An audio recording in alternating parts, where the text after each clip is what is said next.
खुर्रम साहब, आप फरमाइएगा, आपकी क्या असेसमेंट है कि क्या चीज़ें ऐसी की गई जो अच्छी हैं और कौन सी ऐसी चीज़ें हैं जो आपको लगता है कि इसमें कमज़ोरी दिखाएगी? मलिक साहब, कल के बजट के बाद जो दो सबसे बड़ी खबरें थीं वो थीं जो असद उमर साहब की तकरीर में नहीं थीं। पहली बात तो ये है, जिस तरह सैयद नवीद कमर साहब ने कहा, नज़र आ रहा है कि पाकिस्तान की तारीख का सबसे बड़ा fiscal deficit in absolute numbers and as percentage of GDP वो हम 30 जून को देखने जा रहे हैं। ये वाजे हो गया है क्योंकि कल के बजट में कोई ऐसी चीज़ नहीं थी। दूसरी जो खबर थी जिसका बजट में जिक्र नहीं था वो ये था कि 57 पैसे बिजली का यूनिट बढ़ा दिया गया। और दिलचस्प बात यह क्यों बढ़ाया गया, स्पेसिफिक पाकिस्तान के अवाम से कहा गया कि आप ये इतने अरबों रुपए एक्स्ट्रा दें क्योंकि हुकूमत अपनी नाअहली की वजह से वक्त पर LNG इंपोर्ट नहीं कर पाई, इनको फर्नेस ऑयल से वो चलाने पड़े जो पावर प्लांट्स हैं, और उसका जो एक्स्ट्रा इंपैक्ट है वो 57 रुपए पर यूनिट बन के पाकिस्तान के तमाम सार्फिन के ऊपर वो लागू कर दिया गया है। अब इशू ये है कि दो बातें ना जी, एक तो होता है कि जी पीपल फ्रेंडली, कि क्या इस बजट में बिजली की कीमत कम हुई, नहीं हुई, गैस की कीमत कम हुई, नहीं हुई, कोई किसान में खाद की कीमत कम करने का इंतजाम हुआ, नहीं हुआ, यूरिया का अवाम किया? दोस्त कोई नहीं था बजट। यूरिया का फिर किया? हम ये कि जी इकोनॉमिक एक्सपर्ट्स जो आप जैसे हैं, हाँ नहीं, वो तो अभी GIDC का इंपैक्ट आना है ना जी। दूसरा ये कि जो अवाम के जो लोग एक्सपर्ट्स हैं, आप जैसे मुआशी माहिरीन, उन्होंने सब सवाल पूछे कि जी करंट अकाउंट डेफिसिट को टैकल करने के लिए कोई प्रोग्राम था, नहीं था, क्या जो है हमारे पास जो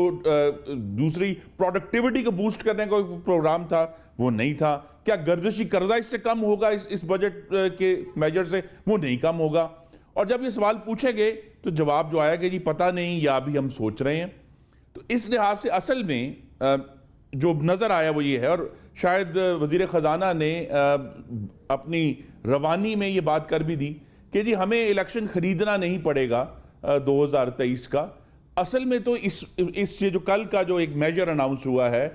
उसमें शायद उन लोगों को बेनिफिट दिया गया जिन्होंने PTI का बजट जो इलेक्शन फाइनेंस करना है, stock market,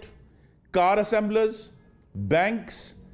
offshore company holders, उनको सारे बेनिफिट्स दिए गए हैं। पाकिस्तान के अवाम को तो सिफर बेनिफिट है, बल्कि इसका वाहिद जो है मुस्तकिल नुकसान होना है जो इसमें मेजर्स किए गए। क्योंकि एक तो जिस तरह सैयद नवीद कमर साहब ने कहा कि ये अक्सर का इतलाक जो है 1 जुलाई 2019 से होगा,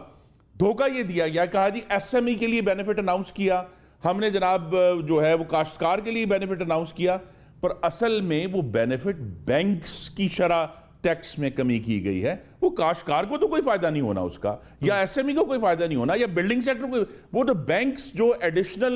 लोन्स के ऊपर मार्कअप चार्ज करते थे उसमें रिलीफ देकर कहा गया कि जी हमने तो बहुत बड़ा रिलीफ दे दिया। और ये जो इशू है जिसकी तरह आपने जिक्र किया, एक्सपर्ट्स ने कल से अब तक जो है